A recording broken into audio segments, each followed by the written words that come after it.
What is going on, guys? It is Livid. Hope you're all doing very well today. March 7th this year marks the 10-year anniversary of The Division 1, a game that helped define the looter-shooter genre for an entire generation. Today we're going to be breaking down a couple different things, one of them being the ongoing server instability issues, regional connection failure, massive discounts and edition mergers, lack of developer support and response, and finally a growing pattern of Division 1 content being ported into the sequel. So let's go ahead and talk about everything starting from the ground up. As I talk about these issues, I'm going to be playing some clips in the background for you guys to watch, and this is literally just what's going on in the Division 1 right now. It's all about like the server issues as well as delta errors and just random things that are going on within the game. So I'm going to have that playing, and it's going to provide some context on why I'm talking about the things that I'm talking about today.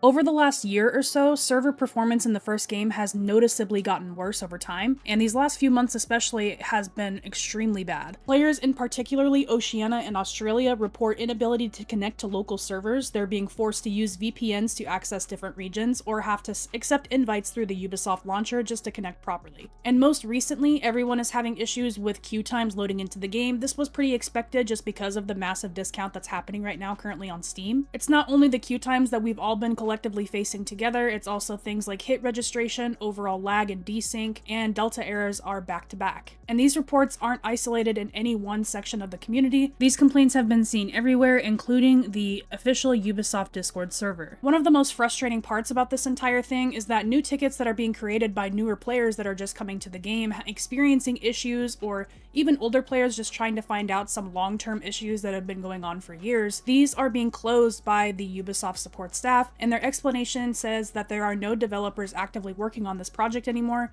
so any existing issues will remain. If that is actually accurate, it does raise a serious question. Why is a live service game being sold and promoted if there's no active support for maintaining it? Next month will mark 1 year since the community opened up a ticket in Ubisoft's official Discord server regarding the ongoing performance issues that were affecting all platforms. We have yet to receive any updates from them for the fast following months, including new additional tickets that are being created regarding the same issue. They are being completely ignored. I did take to Twitter personally and made my own thread, and it actually started getting some traction in August of 2025. In response to my thread, the official Division game Twitter page actually reached out to me via DM asking for more information about some of the issues that we were experiencing. I provided them with the necessary information, and they have yet to respond to me in almost 8 weeks. Long story short, the silence from the developers is honestly a bit disturbing. Recently, Ubisoft merged all editions of The Division 1 into one single definitive edition. At the same time, the game went on an aggressive sale on Steam. The base game is as low as $3 with individual DLCs at 99 cents each.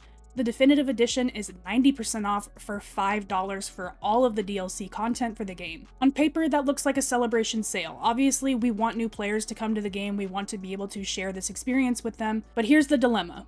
If servers are degrading, if certain regions can't connect, and if there's no active developer support, why aggressively attract new players to the first installment of the franchise? At what point does discounting a struggling online-only product become misleading? And while The Division 1 struggles, major pieces of its legacy content are now being introduced into The Division 2. Today's update launched the Ambush and Assault global events from The Division 1 into The Division 2. They've also ported over masks from the first game's GEs. The unique Hunter mask Shady, originally earned for free in The Division 1 simply by equipping exotic gear, has now been reintroduced into The Division 2 as a paid bundle. Additionally, in today's update, the exotic LMG from The Division 1, the Big Alejandro, was added into The Division 2's season rewards track.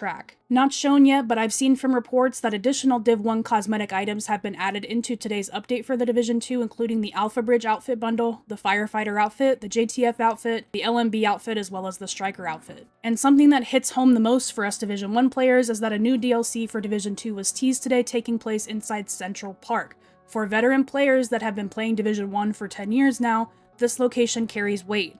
Central Park was long rumored and widely hoped for in the Division 1, but it never materialized. Now it's arriving, but in the sequel. The remaining players in Division 1 have yet again been stabbed in the back by Ubisoft. It feels like nostalgia monetization. Iconic gear is returning, fan-favorite events are being recycled, beloved masks are being repackaged, and locations once expected in Div 1 are being introduced elsewhere. Meanwhile, the original game faces instability, regional disconnection, and what appears to be just a lack of active support. This entire situation really does give me the favorite child vibes. Like, Division 2 is literally their favorite child. They will baby it, They will give it everything that it wants, and when it comes to The Division 1, they are just completely silent, even for their 10-year anniversary. There's now a festering sentiment in the Division 1 community that we are being completely brushed aside. At this point, it's not about nostalgia, this isn't about hating on Ubisoft, this is just about accountability. If a company continues to sell a live service product and promote anniversary milestones by running frequent sales, then that company has a responsibility to ensure the service actually works. Instead of that, they're continuing aggressive sales while instability rises and creates a disconnect between marketing and reality. So let's summarize a bit. A 10-year anniversary should celebrate legacy. Instead, the conversation has shifted over to server instability issues, regional outages, lack of developer support, and finally, a steady migration of Division 1 content into the Division 2. Is this really a strategic franchise evolution? I understand that I've been rambling, but everything that I say is always said out of love, not hate for the franchise. I certainly wouldn't be here making this video today if I didn't care about the direction of where the franchise is going. Long story short, if you want the Division 3 to succeed, you need to have a good impression on players to the Division 1.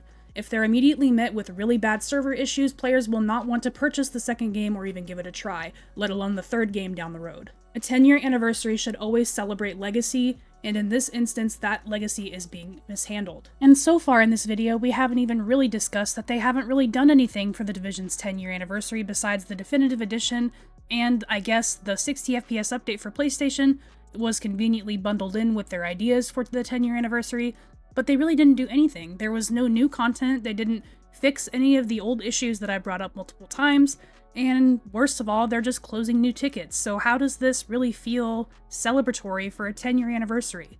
I don't feel like it's very celebratory. It was clear that all of this was simply a final marketing push to get as much money out of the product as they could, and we really need Ubisoft to step in and take accountability and stabilize the servers. This needs to happen before the Division 3 can succeed. I always get the comments saying just let it go, just let the game die. That's just not how it works. It's a franchise. If they want the franchise to succeed, players need to be able to jump right into the first game without skipping a beat and understand how it was from the beginning. If you guys are currently playing Division 1, I'm really curious to know about your experience. If you guys can comment down below if you're dealing with any lag or delta error issues. Do you believe that Ubisoft is handling this appropriately? Regardless, share your opinions on everything I've said in the comments because I really am going to try and get some developer eyes on this, and I have just a lot of passion for the topic in general, and I really do think that it's heading in the wrong direction, and I want to do everything I can to save it. So please like the video and comment if you care about preserving the Division 1's legacy, but as always, appreciate you guys watching, and I will talk to you all later. Can't believe the bullshit that went down in the dark zone at the end there. I know. We had it. Everything I told them was dead on. They made us pull out anyway. And we left our dead behind. Yeah, we're not supposed to do that. Hang on a second.